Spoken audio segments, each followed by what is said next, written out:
Let's go ahead and get started. Hello, welcome, and thank you so much for joining today's training on psychological first aid to support clients affected by the crisis in Afghanistan. This training is presented by Switchboard, a one-stop resource hub for refugee service providers in the United States. My name is Tigis Coleman, and I'm Switchboard's training officer. I am joined by my co-host today, Rebecca Milqueen, and you'll be hearing from Rebecca in the chat throughout today's training. I'd like to start by mentioning that today's training will run for 1 hour and 30 minutes and that it's being recorded. You will receive an email with the recording, slides, and resources within 24 hours. We know that we have a wide range of providers joining us today from many different fields and roles, so welcome. This training will be targeted towards refugee service providers encountering Afghan clients in the course of resettlement and also integration services. May also be relevant for providers serving Afghan guests in the safe haven bases across the US. We'll go ahead and dive right in with a few logistics in Zoom before turning it over to today's speakers. All attendees are currently muted and are joined in listen-only mode. If you are having any trouble, you can switch between phone and computer audio at any time. You will find the audio setting in the bottom left corner of your screen. We welcome your comments and questions throughout today's session. To do so, click the chat bubble icon in the bottom center of your screen. We'll monitor the chat and drop links for you all as we go along, so we'll try our best to ensure your voices and points are heard. Please be sure to send the chat and messages to all panelists and attendees so that we can all see it. We have some time dedicated for Q&A at the end of today's session, but would also love to hear your questions throughout. Type any question or comments that you may have into the Q&A box. You can also upvote for a question submitted by another participant by clicking the thumbs up. We will periodically address the questions and comments throughout the presentation, and we'll incorporate specific time to engage with each other. We received some really good questions from some of you during the pre-registration, which we hope our training will cover or that we'll address in the conversation throughout.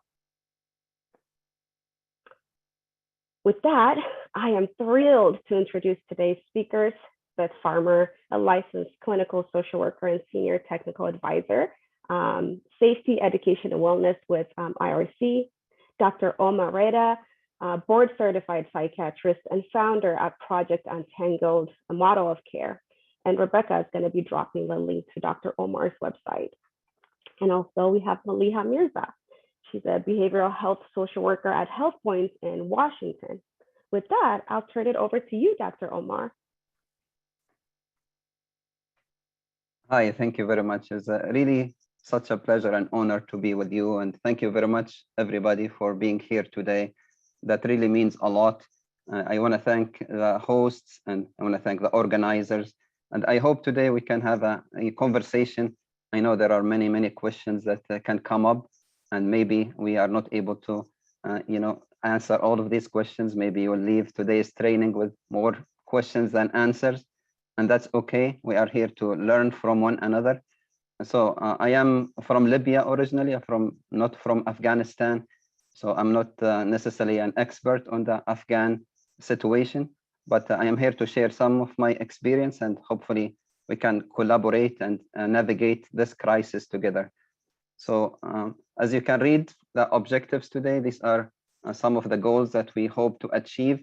But before I jump into that, let us put the context into a broader picture. And I want to share a few points that I think are very important before we start this discussion. The first one is we know psychological first aid, as you will hear from Beth shortly, is a very well-researched and highly and widely accepted and respected method of intervention in the early aftermath of disasters. But talking about the Afghan situation, we know that it is a unique situation given its a protracted nature, and it's still acute, and multiple layers of complexity are associated with the current situation. So BFA, I want you to just consider it to be one tool of many. So we're going to talk about PFA in detail today, but it's one very effective tool in the early prevention and intervention. And also it can be used basically by anyone in the immediate aftermath of trauma. The second point I wanted to highlight today is that Afghan is not necessarily a one homogeneous group. So many of them, they don't speak the same language. Many of them are not even Muslims, but the majority of Afghans are Muslims. So they lean on their family, their community, their faith, local healers, imams, religious leaders. They try to practice their spirituality, both faith and religion, in addition to cultural practices as their healing tools. So, and of course, with any religion, like any other religion, people will practice Islam on a spectrum. So some people will be more orthodox, and some people will be very conservatives, others will be considered liberals. Most of the Afghans will be on the moderate, so somewhere in the middle. But please, I mean, some very important points to make is not to come to the room with the pro-perceived, notions or judgments. Just have an open mind and try to learn from your client. And I know all of us, we try to be humble and have a student attitude when we talk to our clients, especially those that come from a different culture. Remember that trauma and healing from trauma is considered both a family and a communal affair. So people will lean on their family and their community for lots of their basic needs and immediate needs. It's very important also to have a comprehensive plan when working with the Afghans, but also remember their safety in the here and now. So yes, we have the pre and intra and post migration journey and the trauma. We have that in mind, but we focus on what they need right now. And maybe some of the needs cannot be immediately provided by you. So make sure that you know the referral mechanism, you have the available resources, and be comfortable knowing I don't know the answer right now, but I will look for it. Just tell them that, teach me, walk me through it. I never been through this situation. I would love to walk with you. So a language like that will be inviting. Remember also, given their unique visa status, this specific group of Afghan brothers and sisters, they might not enjoy the honeymoon phase that we have seen with the other refugees from other trauma contexts. So some of the established Afghani community might see them with suspicion or even hostility. But to be fair, I have already met with a number of Afghans. I live in Portland, Oregon, so I met with a community here, and many of them, they say they are ready and willing to welcome their brothers and sisters into their homes and their places of worship. But as I said, some people might actually alienate this specific group, and some of them might not even come to the mosque because of their, internalized fear of being alienated. So these are very important points to have in mind. Remember that Afghans are very proud of their hospitality and generosity.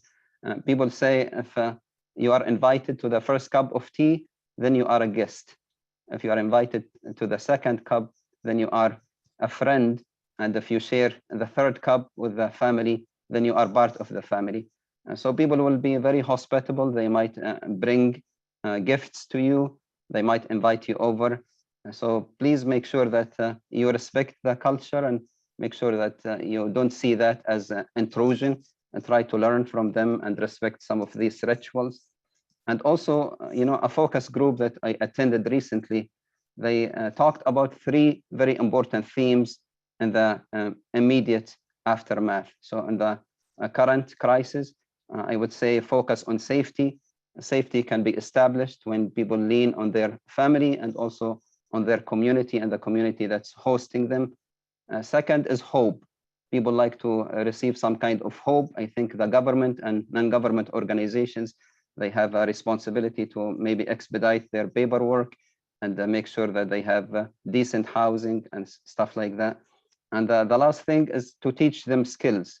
So they come from different culture. They need to navigate through the American system.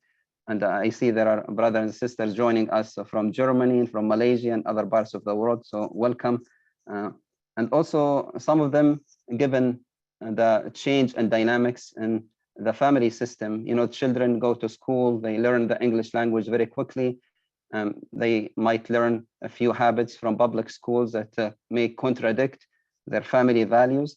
This can change the family dynamics. So be aware and be very interested and curious in what kind of family hierarchy, and try to work through the culture and religion.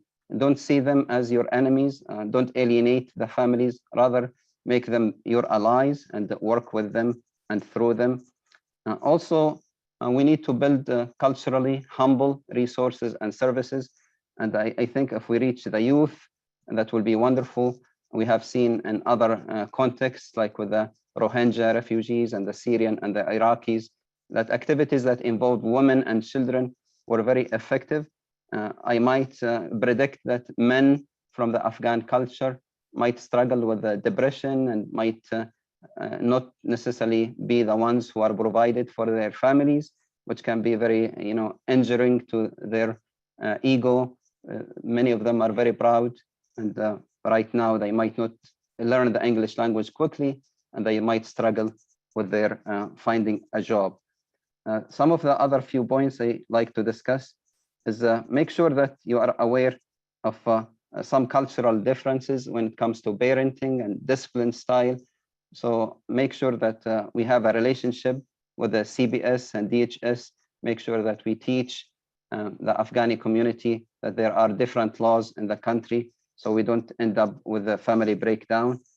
And also remember that, by paying attention to transgenerational impact of trauma, we might try to break the cycle early on. And we do that through many, many activities, but mainly focusing on the family and the community. And more of that after we talk about the PFA. We'll touch briefly on psychosocial interventions.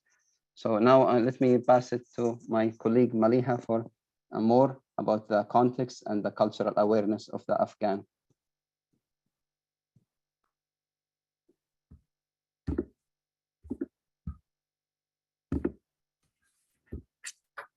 Hello, everyone. My name is Maliha. Thank you for having me today. I'm excited to be part of this webinar, and I'm here to answer any questions in the end. I'm actually from Afghanistan, been in the United States for more than 21 years. Let's just start, actually gonna start from the slide. So let's just start with a brief discussion of context and cultural awareness. So Afghanistan has a rich and diverse culture. There are two official languages in the country, Dari and Pashto. Afghanistan has a rich mix of ethnicity and tribes. Afghanistan has 42% Pashtun who are Sunni Muslims and speak Pashto. 27 people are Tajik who speak Persian, Dari, and most of them are Sunni Muslims.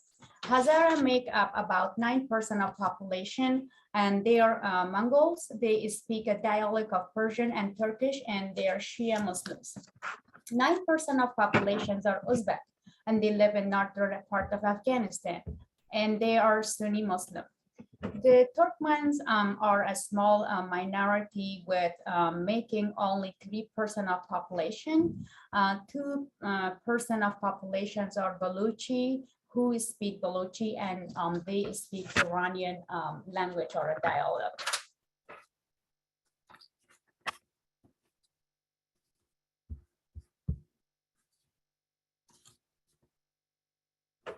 What is the current situation for displaced Afghans? There are nearly 6 million Afghans who have been forcibly displaced from their homes. Of those, 3.5 million are displaced within Afghanistan. 2.6 million are Afghan refugees living in other countries. Over 400,000 have been displaced this year. Since August, the United States has been implementing Operation Alliance, welcoming to evacuate vulnerable Afghans to the United States. You may hear those Afghans called evacuees. Tens and thousands have already been evacuated to United States military base known as safe havens, and will be headed to communities across the United States. Once their processing is complete, thousands more are currently waiting overseas for permanent replacements or resettlements. There are multiple types of protection available for Afghan refugees. Those status affect what services and benefits Afghan clients qualify for. We are not focusing on eligibility today, but let's briefly review the different status you may encounter when supporting Afghan clients. A special immigrant visa, SIV. This SIV program is available to Afghan nationals who are employed by or on behalf of US government within Afghanistan.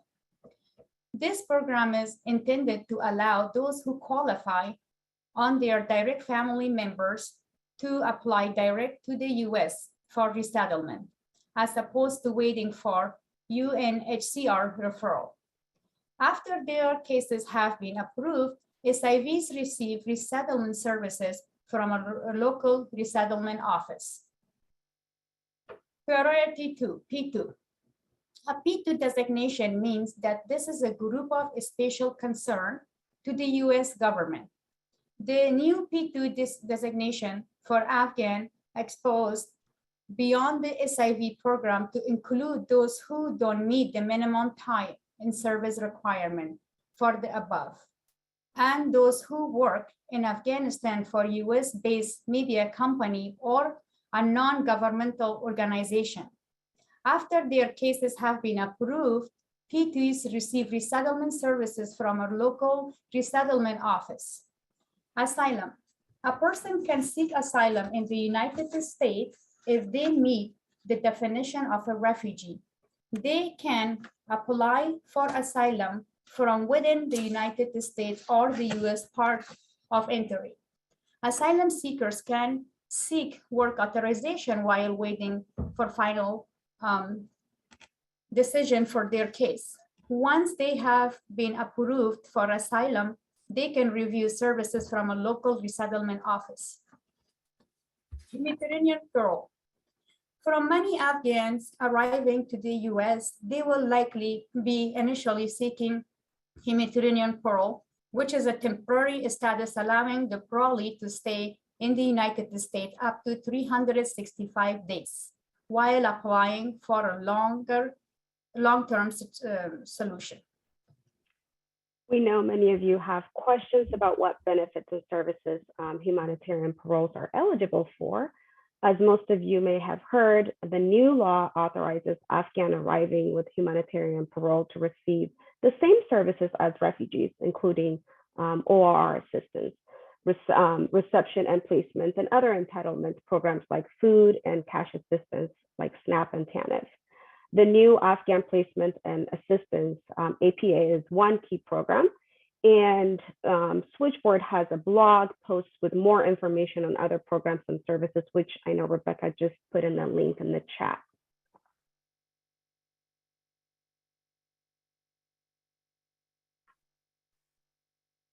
With that, we'll turn it over to you, Omar. Okay, wonderful. Thank you, Maliha. So as you can see from this slide, there are many elements of the Afghani culture.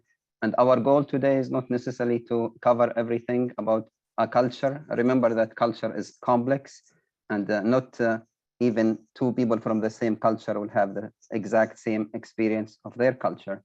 So we wanted just to go through some aspects of the Afghani situation and talk about the importance of their religion and spirituality, and that there is language and communication barriers.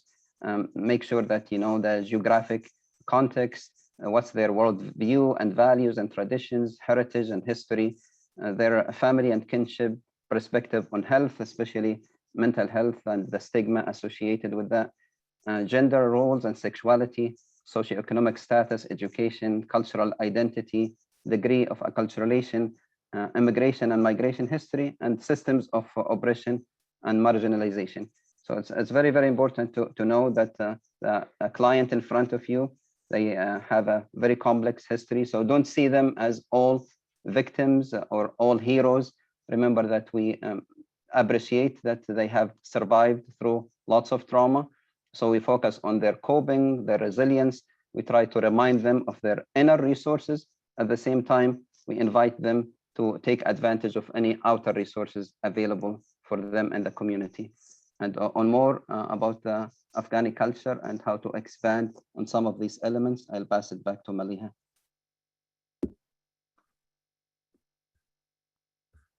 Thank you, Omar. So what does it mean to put cultural awareness into practice?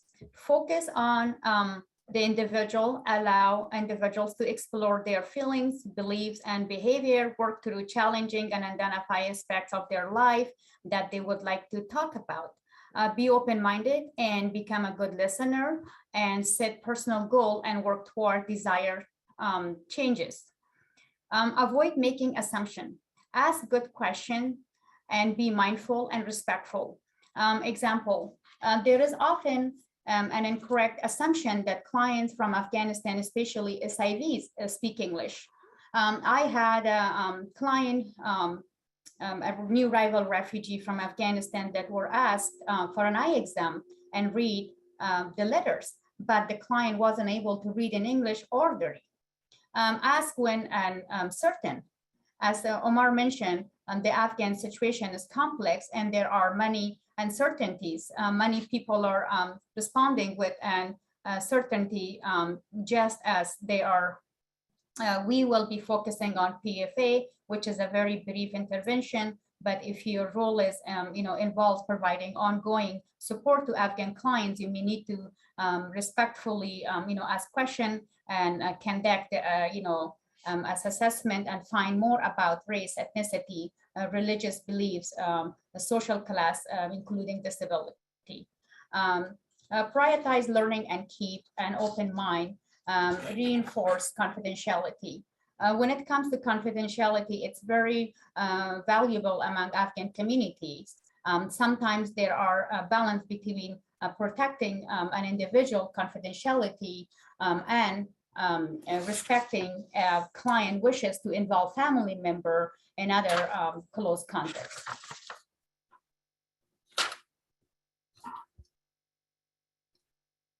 As Omar said, we are not trying to teach you everything about Afghan culture today, but when you're interacting with clients in the context of PFA, there are a few things you might notice. The role of religious faith and connection to the community are mainly positive cultural forces for maintaining well-being and resilience for Afghans. However, remember to avoid making assumptions. Not every single Afghan client is Muslim, and not every single client is religious observant. Afghan clients may describe man and woman as having a specific social rule that may not align with type in the United States or typical United States. Understand of those rules, man may be comfortable engaging with male service provider and woman with female service provider. In Afghan culture, people may not be comfortable with making eye contact. You should not consider this as be true or rude. An example is I had an Afghan client that was talking about past trauma and did not have an eye contact. And that time I was interpreting for a provider, and provider thought that the client does, need to have an eye contact and more, talk. And then I had to explain that this is not in culturally, they're not taught, and this is not to be considered rude. Newly arrival Afghan clients may not understand or want to participate in typical US health or mental health services. Many individuals have not seen or been a doctor for a few years. Example, I was assisting an Afghan refugee family. The oldest child was 10 and had never gone to a doctor. Everything was new to that child. When individuals are finding out about their health outcomes, they might feel worried. Don't assume they understand the complex health and mental health system in the United States. For example, why it's important to see a doctor, why to see a specialist, or why there are some multiple referrals. May describe distress through physical symptoms. Client might describe their symptoms through migraine, having headache, fatigue, pain, or tightness in chest.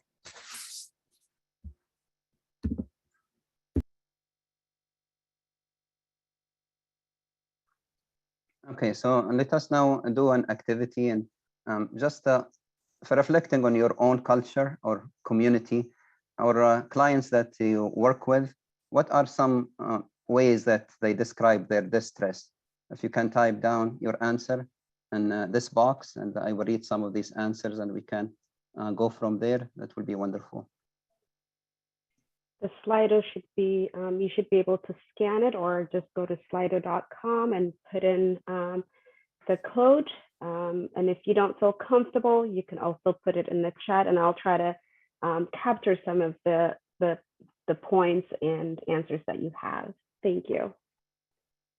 Yeah, thank you. As you can see, it can present as somatic symptoms like stomach ache, headache, tension, tiredness, insomnia, body aches in general, anxiety, absolutely, feeling down. As you can see, it can present in many ways, and the same, I'm sure there are other answers in the chat. Yes, there are some really good answers in the chat. Some says, I feel frozen, hopelessness, depression, weight loss. That's a good one. I know some people have go through the physical aspect of things, panic attacks, restlessness, sickness. And I know most of it is also popping up. So thank you for your contribution into this. Withdrawal, sleep disturbance, nausea. Keep typing and we'll just move on to the next section. Thank you all for your participation. Yeah, thank you. As you can see, I mean, many clients will present with the somatic symptoms. Some children might present with academic struggle. Some families might come to you with the family dysfunction. So I will share, two very quick stories. One from the Syrian refugee context and another from the Somali community. And I worked with a Syrian refugee boy who was extremely anxious. And through play and art therapy, we were able to manage all of his anxiety symptoms, except he continued to fidget with his hands. And we couldn't understand why he was moving his fingers until we did the home visit. And we met with his father, and his father was hit by a sniper during the Syrian conflict, and he became quadriplegic. And the little boy was massaging his father's hands every single day. His goal was to take away his father's pain. He said maybe one day he will be able to hug me. And so his wish of his father hugging him turned into a somatic symptom that we see as fidgeting being exhibited. So that was very helpful to do a home visit. So sometimes you learn about your client and their family when you do home visits. And people will be very hospitable. They will really, give you wonderful food when you do that. And the other boy, he was a Somali client, presented with lots of anxiety. And when we asked about his family situation, he said his father goes to work 6 in the morning and come home 12 midnight, 7 days a week. And he said, I just wanted to spend quality time with my dad. And we sat down with the father and we said, your boy misses you. And he said, I work 2 jobs and I try to, build the American dream for my family. And we told him, you are, losing the American dream, chasing it, because your family is the American dream. So for many of the new neighbors that are coming to us, remind them of the value of their family and that they have to find the balance between trying to reach the American dream and at the same time, not losing it, chasing it. So an example here, as you can see, a father was saying he basically feel numb. His hands are falling asleep. He said, I don't feel happy because there is no money coming to the house. And what benefit is my hands if they are empty? So this is a very deep, because men are very proud in the Afghani culture to be providing for their family. So here is a father who's saying, basically, my hands are useless because they are not providing for my family. So you might find some of these expressions in the Afghan community you'll be working with. Thank you so much for sharing those really invaluable examples, Dr. Omar. I just want to pause here to remind you guys that I know a lot of chat and questions are happening, so please feel free to put in your questions in the Q&A box, and we'll try to address them either throughout or at the end of the webinar. So thank you for doing that. With that, I would like to invite Beth Farmer to take us to the next section. Thanks so much, Tigist, and thank you so much, Omar and Maliha. PFA, as you said, Omar, is one type of intervention that we use, but is within the whole context of service to a family. So appreciate you all laying that context and the cultural considerations as well. So now that we've taken a look at that context and we've learned some key points related to that cultural awareness, we're going to talk about psychological first aid. You'll also hear me say interchangeably PFA, which is just a shorthand for that. How many of you all, I'm going to go to the screen here, can you all raise your hand if you have ever taken a PFA class before? Looking here. Okay, great, good.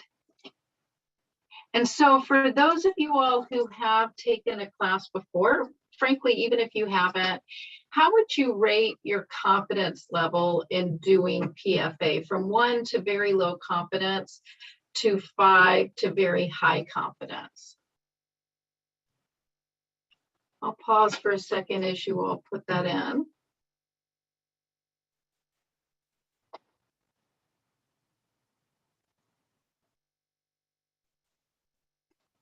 Great, some people are putting in the chat. Super, okay. We have, it's pretty evenly divided, about a third between 1 and 3, and a few experts here in the room with very high confidence or just a little bit below very high. That's great. Well, for those of you all who don't have great familiarity or a lot of confidence, please know that psychological first aid really is for everyone, and you absolutely can do it.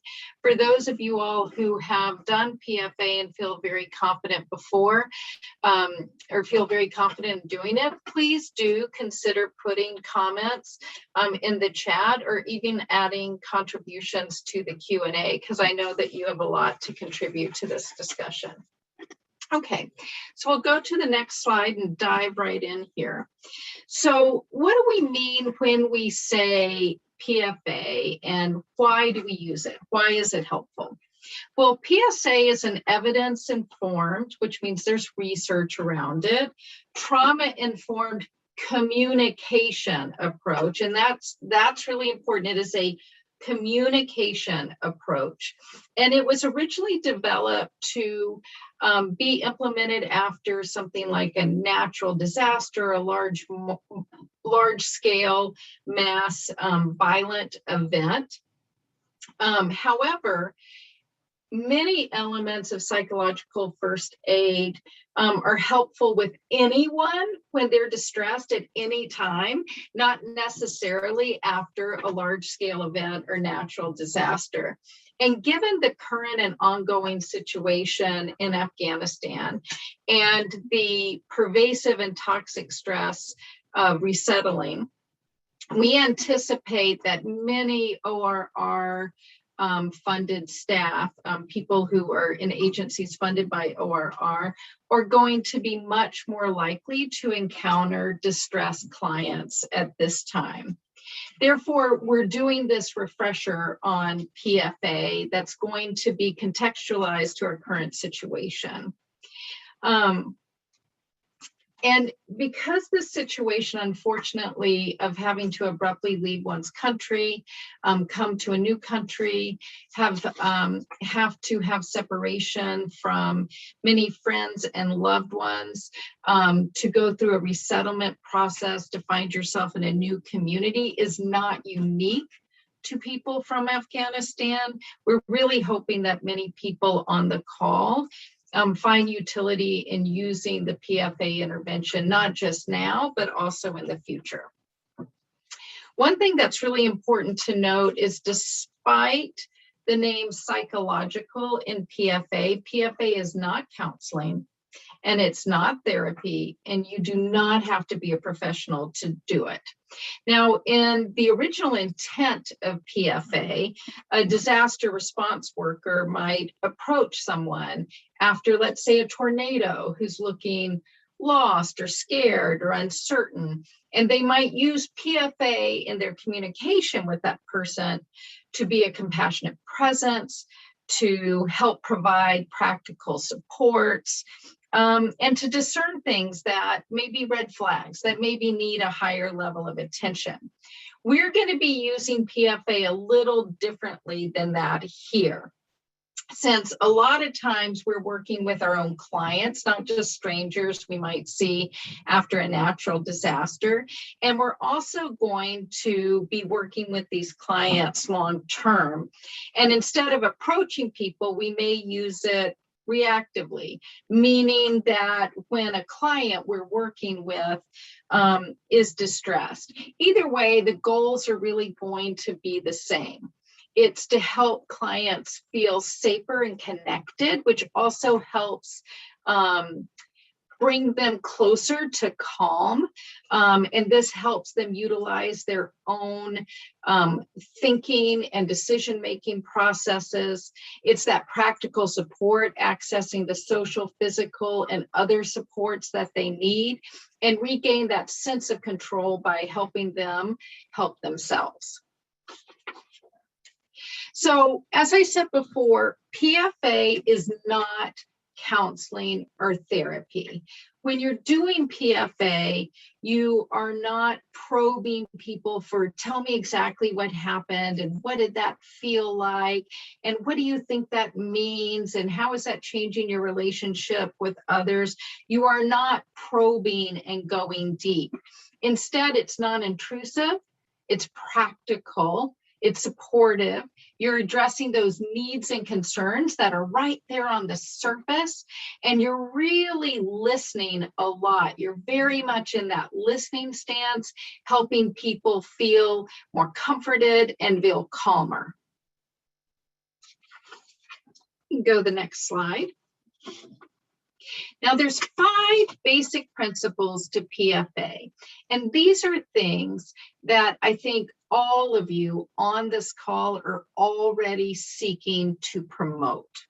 And PFA is also seeking to promote these same things. So I think you'll find that it's very much in alignment with your current work. First of all, we want individuals and families to feel safer, right? And we can promote a sense of safety by providing information, right? Helping people plan, connecting people to resources where possible. All of that promotes that sense of safety. Also, we want to promote that sense of calmness, not because people's distress is upsetting to us, but because when people are calmer, they can access their own inner wisdom better, they can make decisions better, they can maintain their family connections better. And so we are seeking to promote a sense of calmness. And when we behave in a calm manner, even when people are very, very distressed, it promotes a sense of safety that helps people feel less overwhelmed, more supported, and much more likely to be calmer. Connectedness. Many people have left friends and family and other loved ones behind. Our support in those moments can really help people feel less alone. And then hope. During times of great uncertainty and transition, people can really feel hopeless. By us being present, by being willing to listen, being able to explore decisions with people, and offering practical supports, we help people regain a sense of hope. And then self and community efficacy. We've talked about this already, but helping people feel calmer helps connect them to their own internal decision-making and wisdom. By connecting individuals to information, resources, and other community supports, we also help equip people with what they need to navigate their world in the best way for them and their families. So how do we do this? How do we go about promoting these principles or approaches? There's 4 core actions to PFA. And again, I think you guys are already doing a lot of this in your work. If you are a successful caseworker, my guess is you are doing a lot of this already.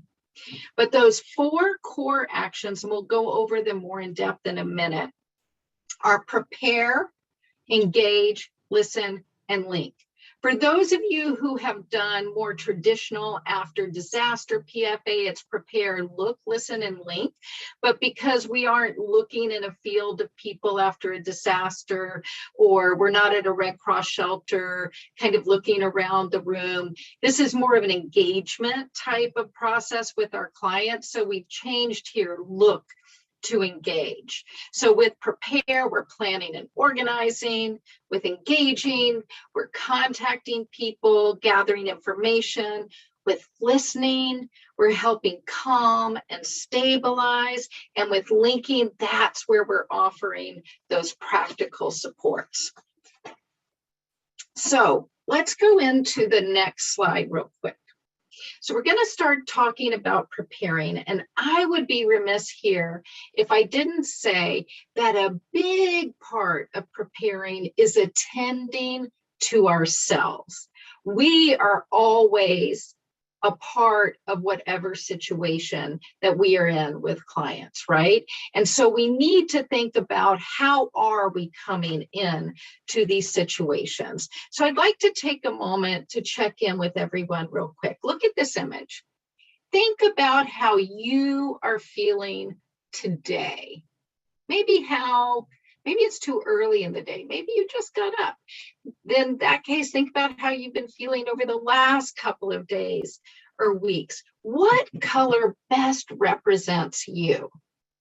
So respond to the poll with the color that best represents. Do we have a color or do we have a poll, or is it in the chat? I think people are putting it in the chat. Oh, great. Very good. Okay. So we've got some blues and some pinks. Ooh, lots of blues. Some oranges. Yeah. Oh, look at all these blues. That's wonderful. Pink, gray. You can make up a color if you want. Doesn't have to be one of the 4 up here. Oh, I love that. I love some gray, some teal. I'm liking that. Yeah. So for those of you who may be in this orange part or in this pink part of preparing is really thinking about that. If you've got tough cases today, or you're meeting a client for the first time, or you may have to deliver some difficult news, you're going to need to pay extra attention to how you prepare for that encounter, because your margins are likely to be much smaller. Sometimes you need to think about, if I get upset in this encounter, what am I going to do? Or what are the phrases that I'm going to say? Or how am I going to take a break before this encounter to get in a better place? And sometimes it's my margins are so small or non-existent today that if there's nothing urgent, I might need to see if somebody else can step in for me. So part of preparing is always that checking in, knowing oneself, knowing one's triggers and preparing for that encounter, especially if you know it's going to be a difficult encounter. Go to the next slide. Other parts of preparing are gathering information. Now, information is not always available, clear, or complete regarding the current situation in Afghanistan. And frankly, it's been changing all the time. Thank goodness parolees are now eligible for ORR benefits, but that wasn't true as of last Wednesday, right? So this information is changing all the time. And the information that you have at this particular moment about what people can do to seek safety or help their loved ones, especially their loved ones in Afghanistan, may be inadequate, is likely to be inadequate or unhelpful. But people are likely going to continue to seek information from you because you are the person that they know. And because of that, you represent, rightly or wrongly, this font of knowledge, this bridge connection between their experience and understanding how things work in the United States. So to the extent possible, you need to be prepared to respond with where can clients go to get the most up-to-date information, ideally in their language. This is going to include information about legal and immigration information, such as that P2 designation that we talked about before. What supports are available to people? Who else can they ask questions of? And this is where within your office, you all are going to want to think about what is our plan for dissemination of information in our office? Do we want to designate a focal point to gather information, to make a durable resource and referral list, and they're responsible for collecting all of that and disseminating it out? And then you're also going to want to think about what is your message of the method of dissemination to the community from Afghanistan. Are you going to have regular meetings? Are you going to create documents that will then be translated? Will you have audio recordings? So as an office, some of this planning is not just on you, it's the system that your office will put in place. Regardless of the information you gather, regardless of the system that you put in place, it is likely that you are going to have to tell people that you don't know, or that the information that they want to have, that they need, they so desperately need, is not available to them.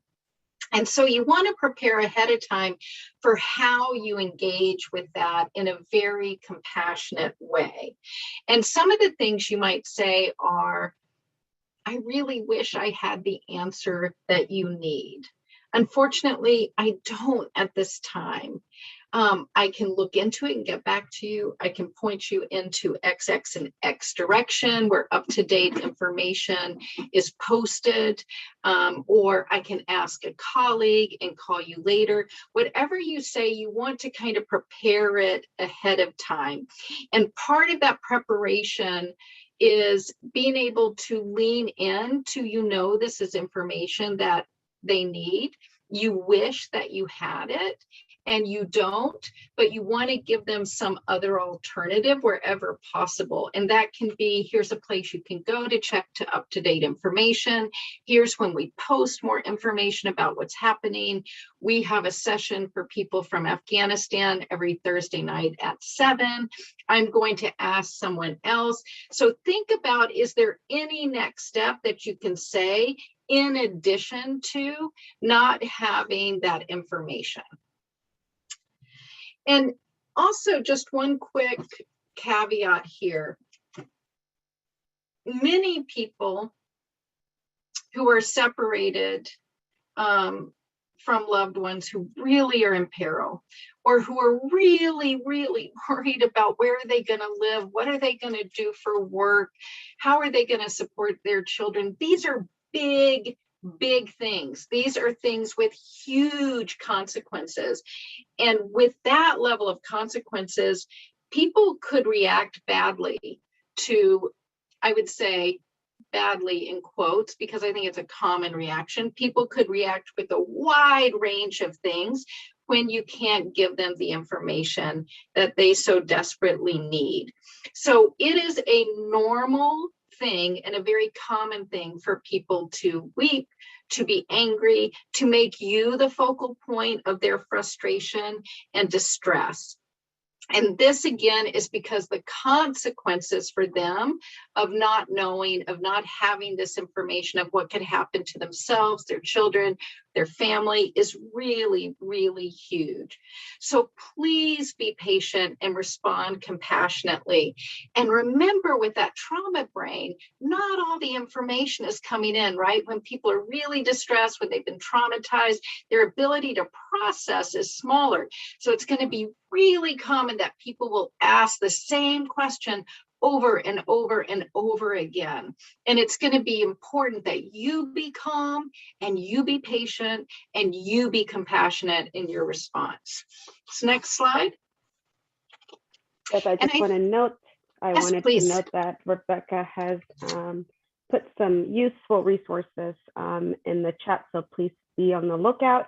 There's also a lot of questions about whether the slides and the recording will be shared, and we just want to note that we will be sharing those information out within 24 hours. So thanks for being here.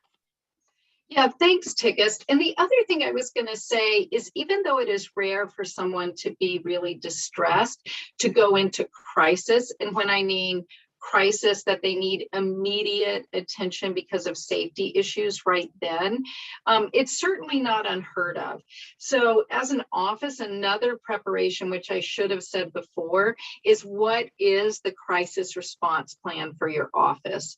Make sure that you have a crisis response plan. If someone has suicidal ideation, what is your next step as an office? Who is it escalated to?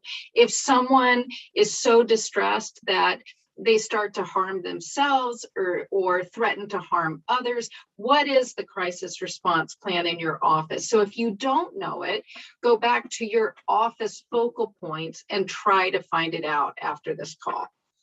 And if you don't have one, this is another great thing where your office can come together to craft a response together. So now we're going to go into engage. Some of the people on this call may have roles as mental health counselors or trauma therapists, and they may be proactively engaging clients about their well-being and mental health. However, most people on this call will be reactively responding to clients in distress. In other words, you're going about doing job readiness, or you're doing reception and placement, or you're doing youth education, and then someone gets distressed and you have to react. Either way, you want to be able to engage with a wide range of responses and emotions and be ready to respond with empathy. And the biggest part of that is to maintain a very calm, pleasant presence, move much more into listening instead of reacting mode, and only ask questions that are non-intrusive, compassionate, and helpful in identifying the person's needs or concerns so that you can provide the right information or start moving in the right direction. So some of these questions that are non-intrusive, compassionate, and helpful are things like, how can I help you today? What's your biggest priority right now? What specifically are you hoping that I can do to support you today? What's the next best thing that you would like to do? Any of those things that stay rooted in the here and now and really focus on how can I best support you? How can I help you take the next steps? And again, rooting those in the here and now. All right, so now we're going to move to listen. And this is really the most important part of all of this, is that listening. So active listening really helps calm and orient people who may be overwhelmed or fearful. You want to speak calmly, slowly, and in a sensitive manner. Remember that you are promoting a sense of calm and stability by your behavior and how you are responding. You want to move into that listening mode, which means you are much more quiet than maybe you were while you were doing your regular activities. You want to give time for people to express their emotions. It's through that expression that often helps people calm down. So be careful about moving too quickly to the question asking or the problem solving, right? Wait for longer pauses to know that a person is done expressing themselves before you go into questioning or problem solving mode. You can use paraphrases to encourage people to keep talking, to check in that you've heard correctly, but also to let them know that you're really listening and hearing to them. So paraphrasing is essentially when you take what someone else says and you turn it back to them, but not in the exact same way. For example, someone may say, you know, I don't know what to do. Everything is just piling up on me right now. And you may say, sounds like you're pretty overwhelmed. That can be a paraphrase of a response. You want to validate. It is normal and common and expected that people in highly stressful, highly difficult situations be distressed. So let them know that you expect this and that you're okay with it. Saying, given what's going on, that sounds like a normal response. Lots of people feel the way you do. I think anyone would be having a hard time right now. All of those things are validating types of responses. Let people also know that it's expected to feel these ways in the future. That's called anticipatory guidance. So, you know, it's normal to feel anxious and overwhelmed during this time. It's really common, in fact. You may feel that way until you know more about the next steps with your family or next steps about your immigration situation. So let's talk about what we can do to help you cope with that uncertainty. So a big part of listening is really being able to hear what the client's worrying about, what's important to them, how they're functioning, what sorts of supports are they seeking. This sort of discernment and listening really makes people feel heard and seen.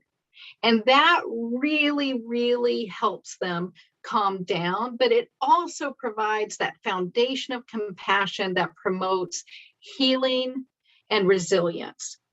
Pay attention as you're listening to any sort of immediate safety issues. For instance, like if someone says, I just can't go on, I can't take it anymore, right? Or I'm just so angry and I'm afraid for my family because I get so angry. Those are going to be some safety issues that you want to flag and explore in that conversation to make sure that everyone is okay. And again, gather information during that listening. What am I hearing? What do they need? What's really going on? And respond within your role. Remember, the first thing is to do no harm. So we want to always practice within our training and the scope and role of our work. So not everyone is going to be helpful to know what questions to ask during someone expressing possible suicidal thoughts, right? And that's where we go back to prepare.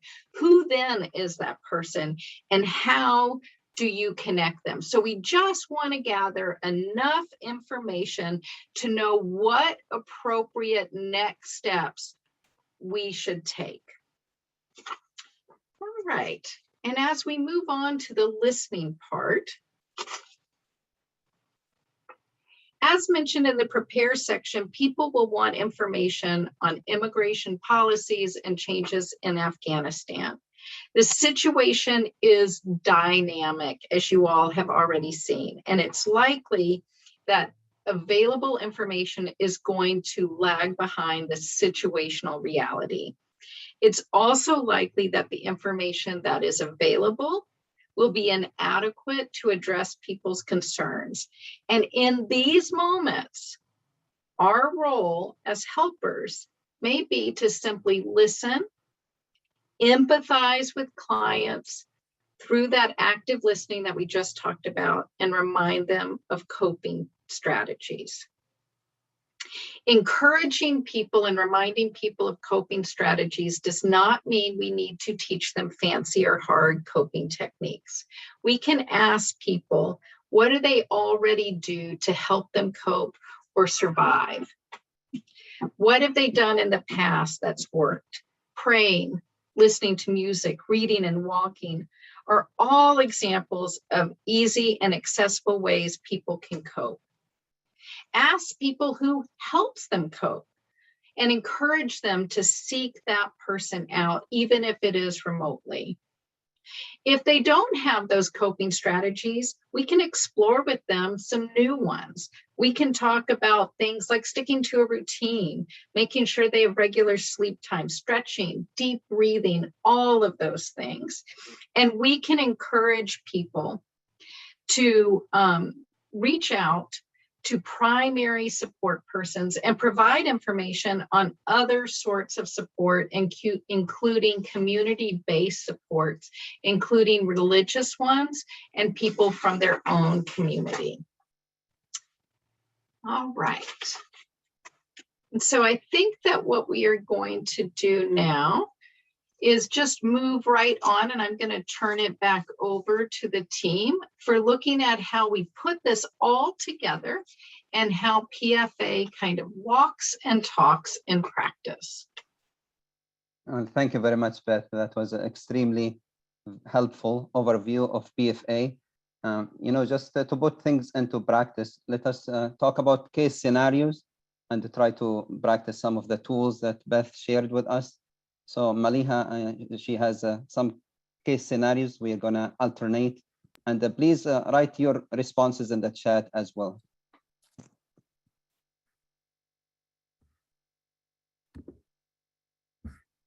Thank you, Omar. So imagine you have just met a new client. During your first meeting, the client says, I sit here every day and all I do is worry. I can't do anything else. I check the news every 5 minutes. I know there are all these things I have to do and my children need me, but I just can't pay attention right now. Using PFA skills, what could you say to this client?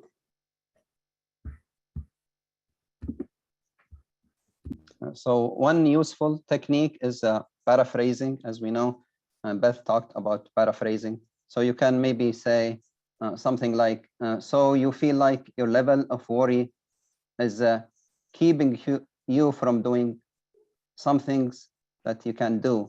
So just listening to the client and paraphrasing their suffering can give them empowerment.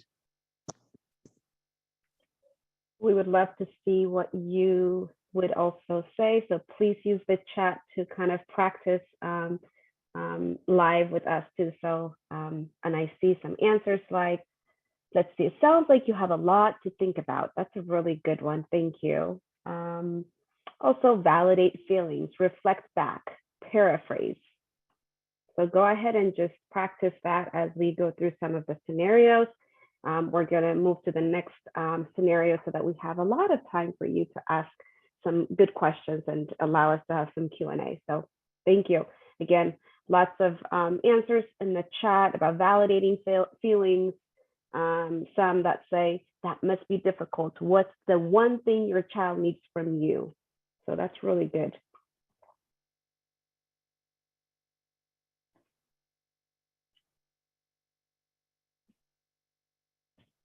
Maliha, I'll hand it over to you to go to the next.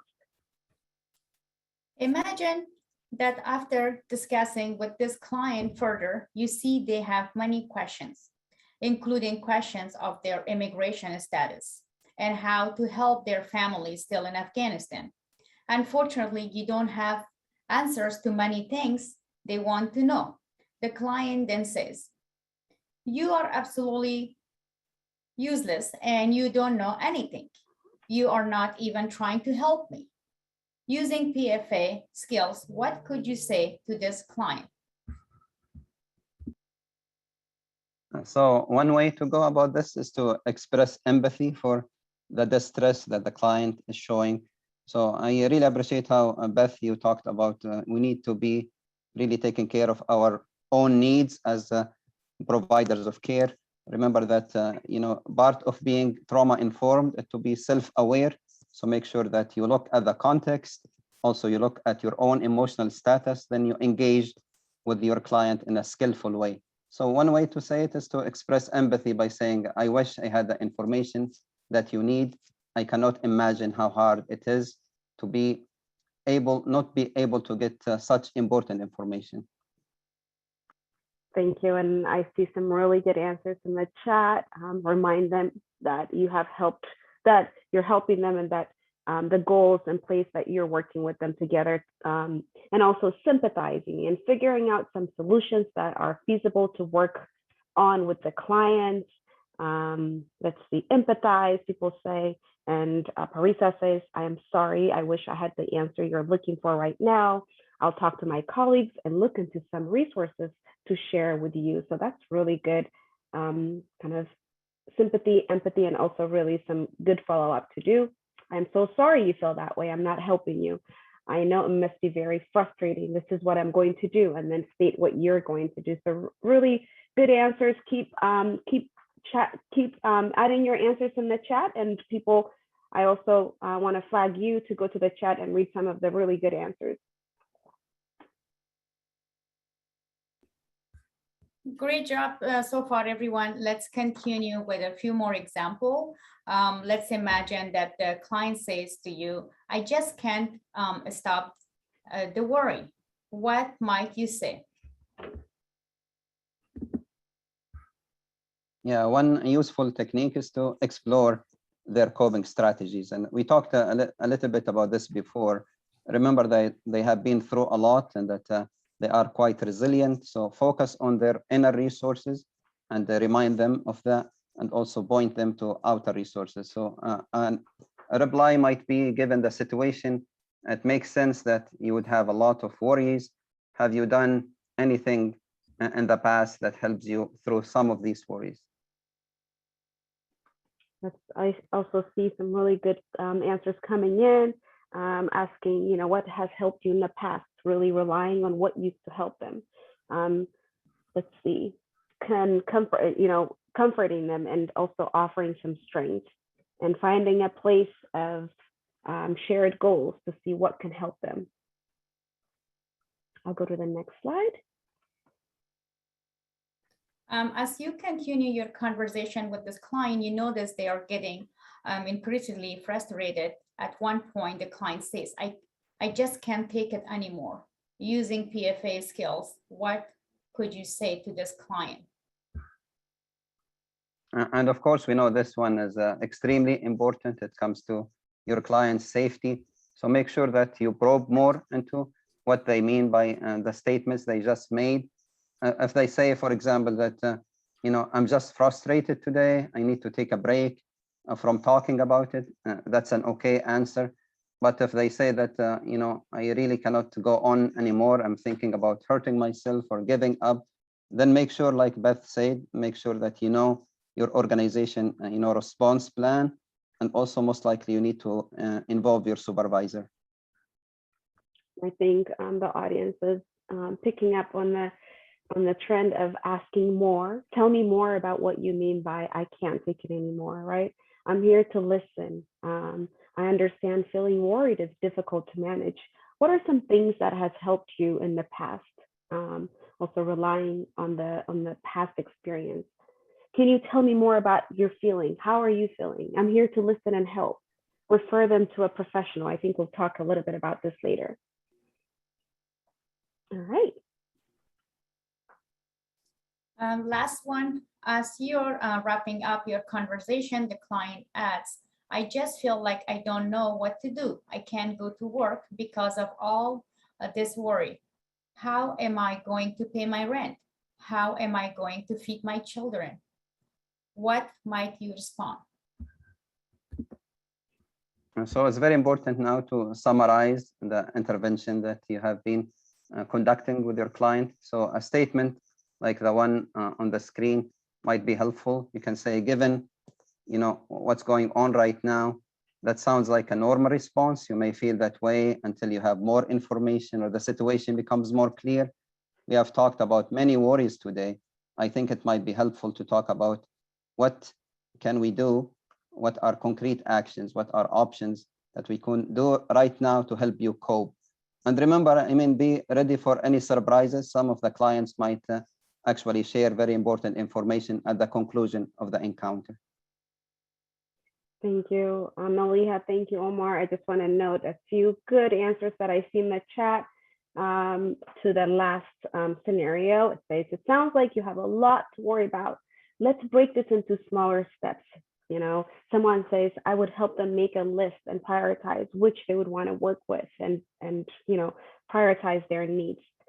And also someone just saying, I do not have the answer now. I can check all your concerns and worries with my agency and look for further solutions. So I really appreciate you all engaging some of the tools that you've learned today. And we'll just move on to the next section for now.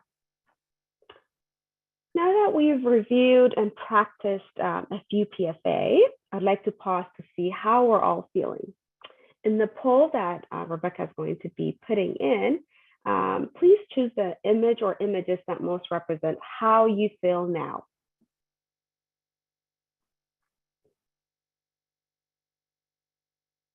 You can also add in the chat just a few words about why you chose that image.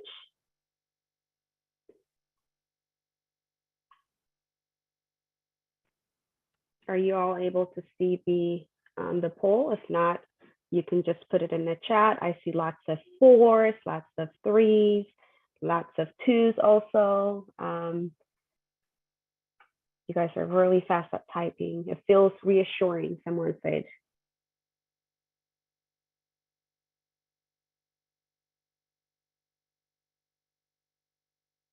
We're glad to see at least some of you are feeling a little more comfortable. Again, if you want to use the chat to say why you chose that number, that would be great.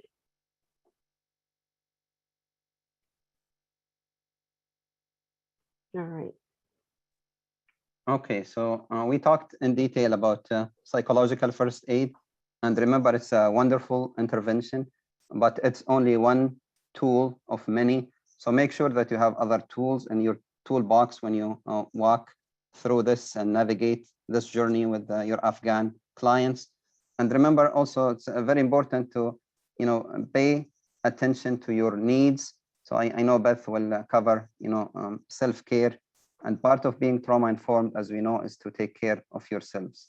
So thank you for your engagement today. But after PFA, most likely we need to focus on community interventions, empowering families, youth activities, so psychosocial programs, and we can cover that in another webinar.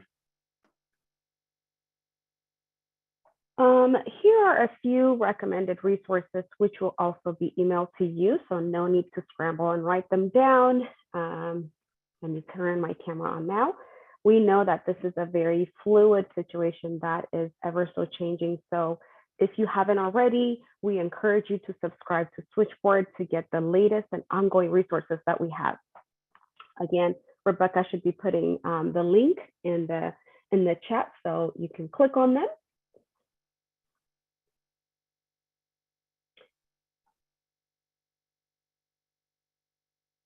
I'm wondering if we should do the questions now, or if we should finish our, actually, let's do a few questions now, and then we'll have Beth close us with some really good points to kind of summarize. So We know that you have a lot of questions, and we've seen those questions being answered in the chat. And I'll just kick us off with a few questions that were received during our pre-registration. Most of the questions asked have hopefully been covered by the training that you've attended. The first question that we have that I'd like to point out to one of you, one of the either Dr. Omar or Maliha, how do you set healthy professional boundaries for yourself when clients are angry?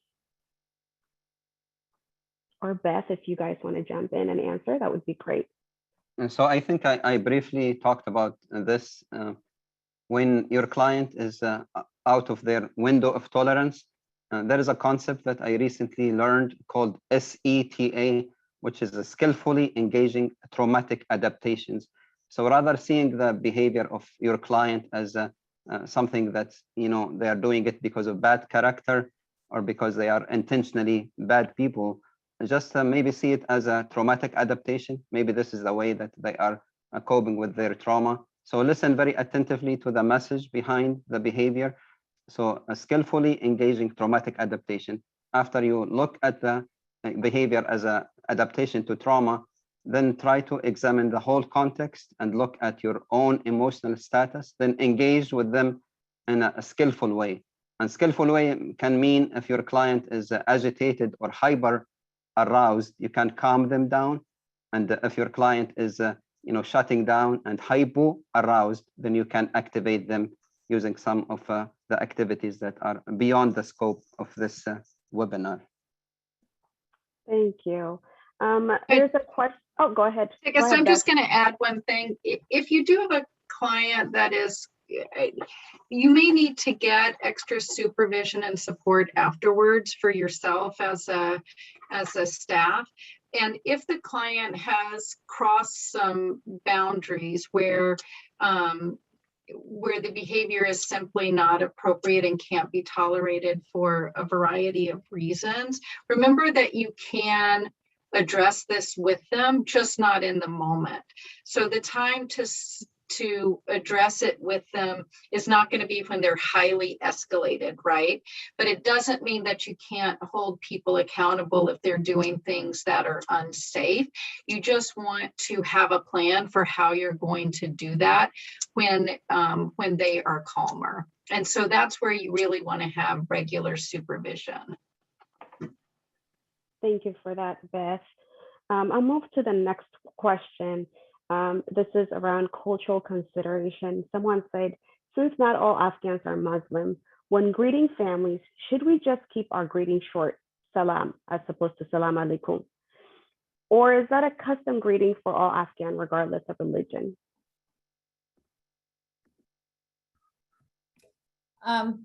I will encourage to just say salam, because majority of Afghans, again, do not say fully salam alaikum. It's just more like Iranian Persian term to say salam. So continue to say salam. If someone says wa alaikum salam and then later open up, that's their choice. Thank you, Maliha. Any more additions? All right. There's a question here, and this might be relevant for you, Dr. Omar, is asking if they are feeling suicidal or probing questions, or is that appropriate to say or ask? I mean, working with other populations, my work was mainly with the Syrians and the Iraqis and the Rohingyans. Safety is our top priority, safety of the client, but also like Beth said, you are the most important part of the treatment team. So your safety is our top priority, as well as a provider of care. But I would say just don't ask the question immediately and abruptly. Just talk about safety in general, and then probe with the patient as they continue to describe their distress. Sometimes I ask a precursor question, which is helpful, like, have things ever been so bad for you that you have felt like you weren't alive, or that you wish you'd never been born? And so sometimes I'll ask those questions, and depending on the answers, there may be a point that you must ask directly, right? There's a time that you must ask directly. But as Omar said, there's questions you can ask before that to have some level of discernment if you need to go in that direction. Thank you all. I have, and we encourage you, I know there's a lot of questions coming in, so we'll see if we can get through some of them. Maliha, this was on one of the slides that you covered. Someone said, please explain the comments may not be interested in the US medical and mental health services. I'll use an example with a new arrival Afghan refugees. Majority of time, we hand them, PHQ-9 or GAT-7 to fill out. And majority may not be, honest to answer the question because they understand that mental health means in the United States being crazy, but have an explanation to them what exactly mental health means in the United States, why we are asking these questions, explain to them each question that what they have gone through, that you can get an answer. Also with medical, term, like again, some, clients or patients, they come, to see the doctor and then they just find out that they have an active tuberculosis, TB. And then they of course worry about it, that nobody have told them in the past and they hesitate to continue come see the doctor. They're like, oh, maybe they're gonna find more, what's going on with me? I haven't gone to the doctor for that many years. So you have to basically do system education, explain to them why it is important to see a doctor, how you build trust with them in order to express their feelings and thoughts about their health and understand how things work, and including medications. They need to know what medication they need to take and how they need to take. So again, all system education, they may hesitate, and again, majority been hesitating to not see a doctor or especially behavioral health. Thank you, Maliha. We also had lots of questions around addressing hopelessness, family reunification, and those that might still be separated from their families. I'm wondering if one of you can answer how to navigate the extreme concern for the emotional distress of clients who are worried for their families they have left behind. I mean, if we are talking about psychological first aid, this is way beyond the scope of this specific intervention. But remember, I mean, it's very important for you not to panic. Don't react to reactions. Make sure that you are very well grounded, and then anticipate their anxiety and make sure that you have some tools to calm their anxiety. Be very honest. Don't give false hope. At the same time, don't preach hopelessness. So just refer them to resources, and I'm glad there are some resources being built as we speak. Thank you, Omar. Maliha, do you have anything else to add? If not, I'll go ahead. No, go ahead. Okay. Let's see. There's another question we received around cultural norms.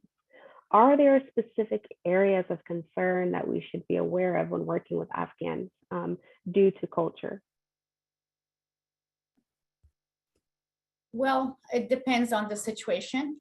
But one thing I want to add, because I saw in the chat room, multiple people say like, oh, I'm sorry that I feel, you this way, or, apologizing. So I think not us saying sorry too much to, especially Afghans, because that means like majority will interpret you're closing the doors into them and you're not supportive and not willing to help.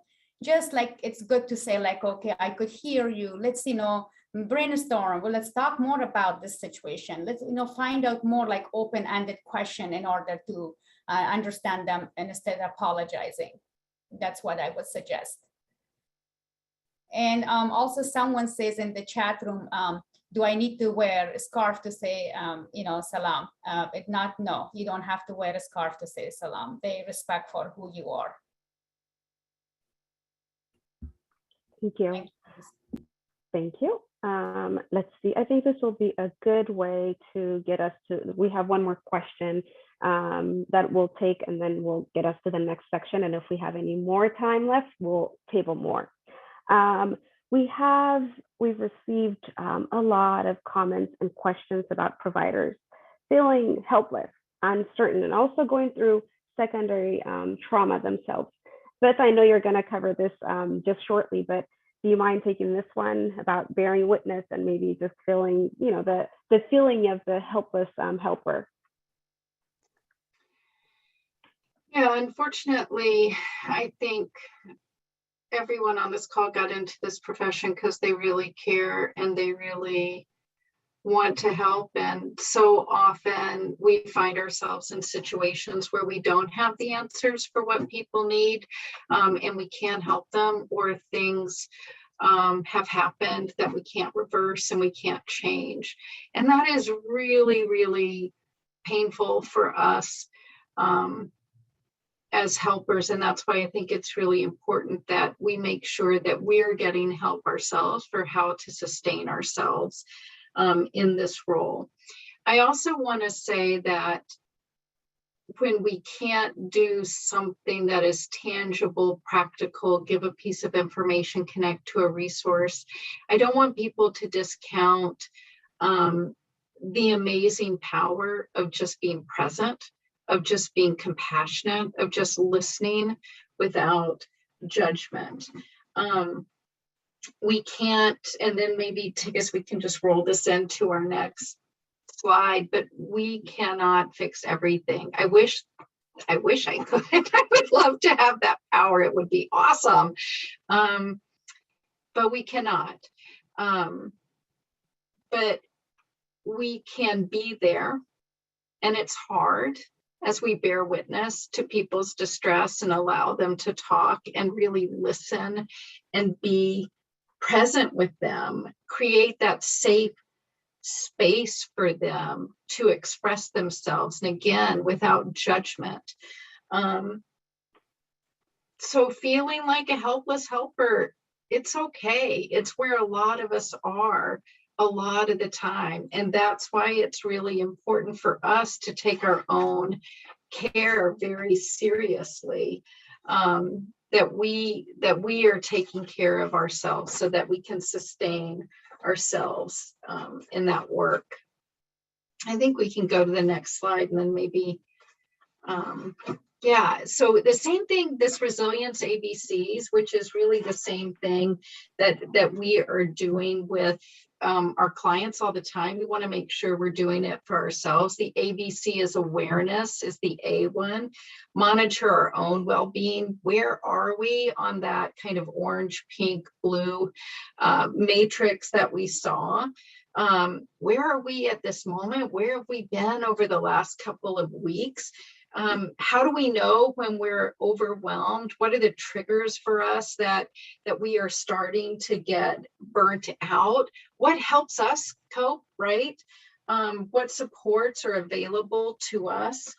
And then the B is that balance. What do we need to do to bring us back into balance? What are the next steps? Who do we need to go to? What practices do we need to take? And then that C for connection.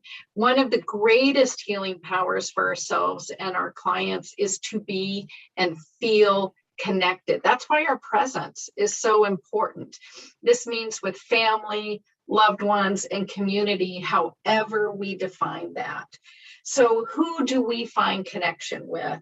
Who can we contact if we want more support or to process emotions? And then because I have been everything from the front desk person to a manager, I want to have a special shout out to the managers and supervisors on this call, because you really play an important role in the self-care and resiliency of the staff.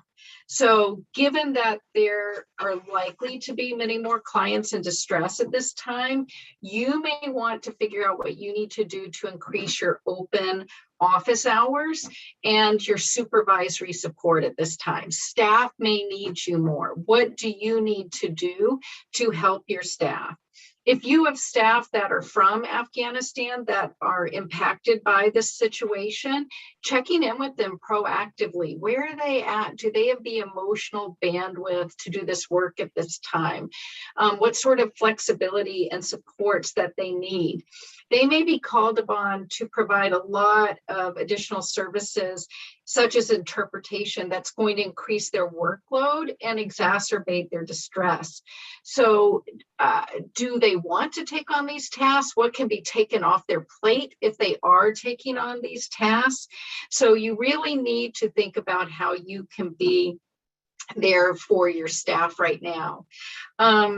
And then Switchboard's recent post, does self-care really matter to my health or identity, is being placed in the chat, as well as Switchboard's information guide on preventing occupational hazards by promoting organizational resilience. So those all may be things that you're interested in, but do take care of yourselves, because this work is hard. It is hard.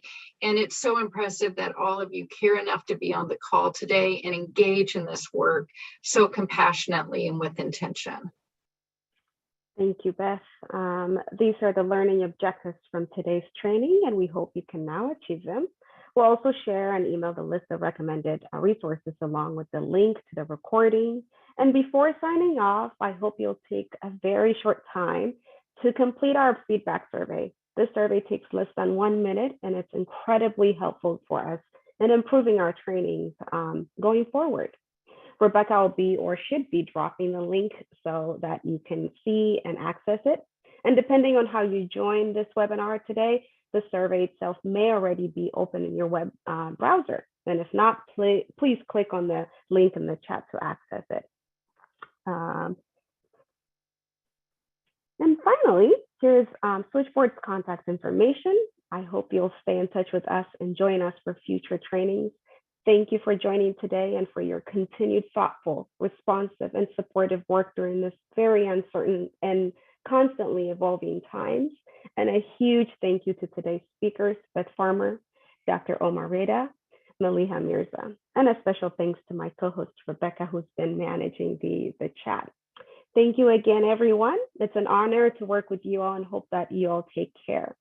And I know there's one question that's been kind of popping up around folks in the educational setting and sector of how to help students when they're showing signs of trauma. So if you all have to drop out, go ahead and drop out, but I just wanted to make sure that I note that, and if you, Omar, or Beth, or Maliha have just a few seconds to answer that question.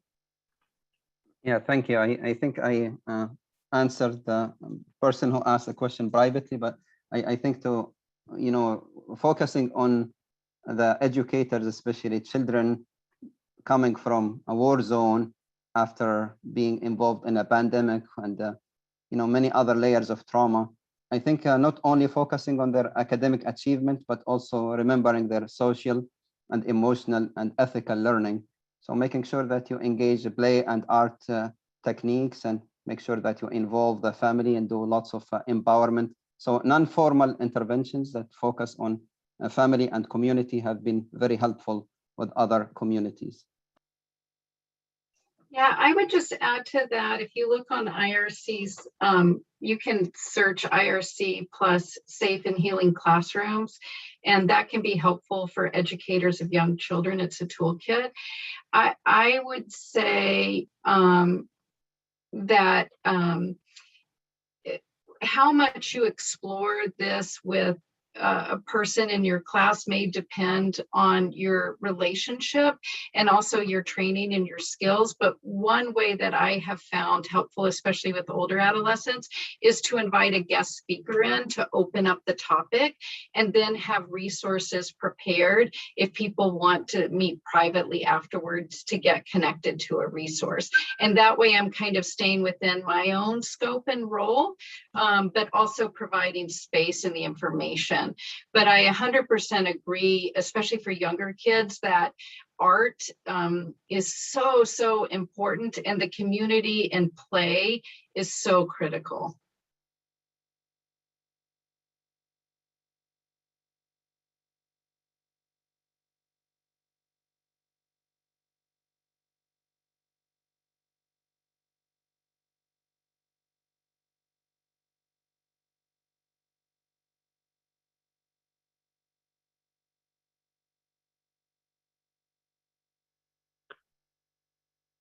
Thank you, everyone.